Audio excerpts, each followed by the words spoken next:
अब commodity market में क्या है आज के लिए संकेत वो जानते हैं। मृत्युंजय हैं हमारे साथ।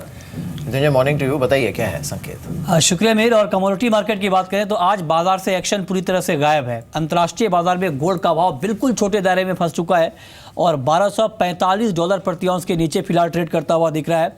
और चांदी का भाव $17.60 प्रति औंस के आसपास यहाँ पर ट्रेड कर रहा है। डॉलर में थोड़ी सी मजबूती आई है यूएस डॉलर में, और इसने मार्केट की तेज़ी को यहाँ पर रोक कर रखा हुआ है। और यही वजह है कि मार्केट ने एक दायरे में ट्रेड करता हुआ मार्केट यहाँ पर लगातार दायरे में ट्रेड कर रहा है। इसके अलावा अगर बात करें कच्चे तेल की तो क्रूड मार्केट में भी बिल्कुल रेंज बाउंड ट्रेड है और $48 प्रति बैरल के नीचे है WTI क्रूड का भाव। ब्रेंट का भाव 51 के नीचे है। सऊदी अरब का यूएस को क्रूड का एक्सपोर्ट घटा है। मार्च में सऊदी अरब ने यूएस को रोज़ाना एक्सपोर्ट 3 लाख बैरल घटाया है, लेकिन बाकी एशियाई देशों को ओपेक की तरफ से लगातार एक्सपोर्ट बढ़ रहा है। और एशियाई देशों में जनवरी से अब तक 5% ज़्यादा एक्सपोर्ट किया है ओपेक ने। तो अमेरिका को घटा है लेकिन बाकी देशों में यहाँ पर बढ़ा है। लेकिन अमेरिका में मार्केट के लिहाज से अगर देखें तो यूएस में क्रूड का उत्पादन चूँकि लगातार बढ़ रहा है और ये कहीं ना कहीं पूरे प्राइस को यहाँ पर एक कैप करता हुआ दिख रहा है। हमारे साथ बातचीत के लिए अमित सजेजा हैं, मोतीलाल ओसवाल कमोडिटी के एनालिस्ट, और साथ ही हमारे साथ भरत कुमार हैं, ग्लोबल फाइनेंशियल रिसर्च के डायरेक्टर, मुंबई से जुड़े हैं हमारे साथ, हैदराबाद से हैं हमारे साथ। आप दोनों का बहुत बहुत स्वागत है कार्यक्रम में। भरत, क्या आपको लगता है कि जिस तरह से बुलियन मार्केट से एक्शन यहाँ पर गायब होता हुआ दिख रहा है, क्या यही ट्रेंड अभी कुछ दिनों तक आप कंटिन्यू देख पा रहे हैं या फिर आपको लगता है कि मार्केट अब इस दायरे को तोड़ देगा? आई थिंक गोल्ड और सिल्वर में तो थोड़ा वीकनेस दिखाई दे रहा है। गोल्ड अराउंड 28,650 तक फिसलते दिखाई दे रहा है। एंड इवन आई थिंक अंतर्राष्ट्रीय बाजार में जिस तरह से $1250+ के आसपास से रेजिस्टेंस लिया है, I think it will slip to around $1240 okay. और इस बीच बाजार की ओपनिंग भी हुई है। आप देख पा रहे हैं अपनी स्क्रीन पर कि किस तरह की हलचल है। मार्केट में महज ₹2 नीचे है। एमसीएक्स पर कच्चा तेल 3141 का लेवल यहाँ पर दिख रहा है शुरुआती दौर में क्रूड में। इसके अलावा कुछ और काउंटर को देखें तो वहाँ पर किस तरह की हलचल है ये हम आपको बता रहे हैं। गोल्ड में 28,763 के आसपास यहाँ पर ट्रेड होता हुआ दिख रहा है। और सिल्वर में अगर हम देखें तो बिल्कुल रेंज बाउंड ट्रेड है। अमित, आपका कमेंट क्या होगा सोने चांदी को लेकर के? क्या आपको लगता है कि गोल्ड और सिल्वर का मार्केट आज के कारोबार में थोड़ा सा ऊपर जा सकता है? और ऐसे में क्या आपको लगता है कि करंट मार्केट प्राइस से यहाँ पर बाई करके चलना बेहतर रहेगा?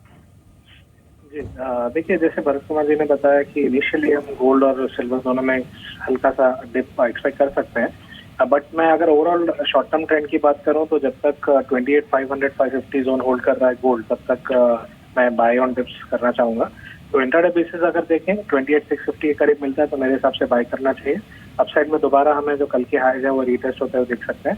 सिल्वर भी ऑन द होल एक स्ट्रेंथ दिखा रहा है, बट आप 41,100 के करीब बाय किया जा सकता है विद स्टॉप बिलो 4900। अपसाइड में कल के हाईज रीटेस्ट हो सकते हैं।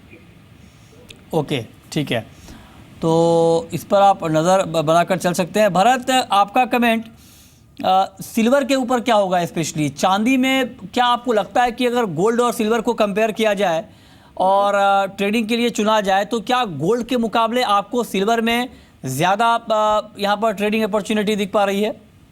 No, I think gold looks a better opportunity, but nevertheless silver may be around 41,100 तक लोअर साइड एक्सपेक्ट कर सकते हैं। ऑफ कोर्स 4800 के नीचे जब तक बंद नहीं देगा, medium term trend is intact, but intraday basis पे थोड़ा करेक्शन एक्सपेक्ट करना चाहिए। यहाँ पे फिर से सपोर्ट लेने की काफी सूचना दिखा रहा है 41,100 के आसपास। ओके, आगे बढ़ते हैं और अब बात करते हैं कच्चे तेल की। क्रूड का मार्केट बिल्कुल रेंज बाउंड है। $48 के नीचे है WTI क्रूड। ब्रेंट का भाव 51 के नीचे है। कच्चे तेल को लेकर के अमित, आपका कमेंट क्या होगा? क्योंकि क्रूड में भी अब कहीं ना कहीं एक्शन की कमी दिख रही है।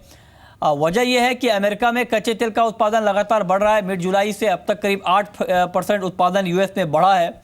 और दूसरी तरफ ओपेक की ये कोशिश है कि उत्पादन को कम रखकर प्राइस को स्टेबल रखा जाए। आगे का मूव आप क्या देख पा रहे हैं? जी, देखिए, जो भी आपने फैक्टर्स बताए हैं काफी हद तक मार्केट में भी वो एक्सपेक्ट कर चुका है या टू एन एक्सटेंट फैक्टर हुआ है। अगर हम आगे की बात करें तो संडे को एक इम्पोर्टेंट रिव्यू मीटिंग है between OPEC and non OPEC members. तो उसके चलते मुझे नहीं लगता है कि इंट्राडे बेसिस या शॉर्ट टर्म बेसिस को एक शॉर्ट करके जाएगा इन लेवल्स पे। तो निचले स्तरों पे बाय किया जा सकता है अराउंड 3120 पे विद स्टॉप अराउंड 3080। हमें एक शाम को एक शॉर्ट कवरिंग देखी जा सकती है अराउंड 318590 एरिया। तो इंट्राडे में बाइंग की सलाह होगी। इंट्राडे में आप कह रहे हैं कि बाई करके चलना बेहतर यहाँ पर हो सकता है, इस पर आप नज़र बनाकर चल सकते हैं। इंट्राडे ट्रेडर को आपकी सलाह क्या होगी भरत कुमार? क्या कच्चे तेल में आपको लगता है कि 50-60 रुपए अपसाइड टारगेट के लिए बाई करके चलना बेहतर होगा? कपल ऑफ डेज से तो काफी रेंज बाउंड हो चुका है, around 3250 on the higher side and 3100, यही रेंज रहने की काफी सूचना दिखा रहा है। बट नेवरदलेस अगर हम लोग मीडियम टर्म ट्रेंड देखते हैं तो अभी भी बेरिश है।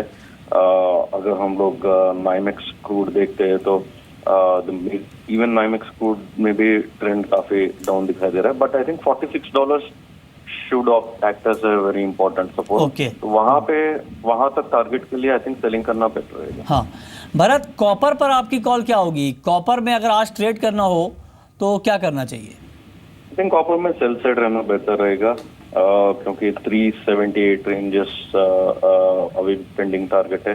So to that extent I think 378 के टारगेट के लिए सेलिंग कर सकते हैं।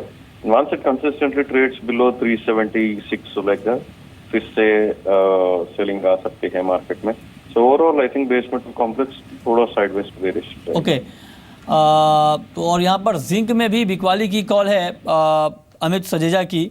183.5 पर बिकवाली की रहा है, 181.5 का यहाँ पर टारगेट होगा, लेकिन 184.7 के स्तर पर आप स्टॉप लॉस जरूर लगाएं। अमित, एग्री मार्केट की बात कर लेते हैं। एग्री में कोरिएंडर में क्या अभी आपको और तेजी दिख रही है?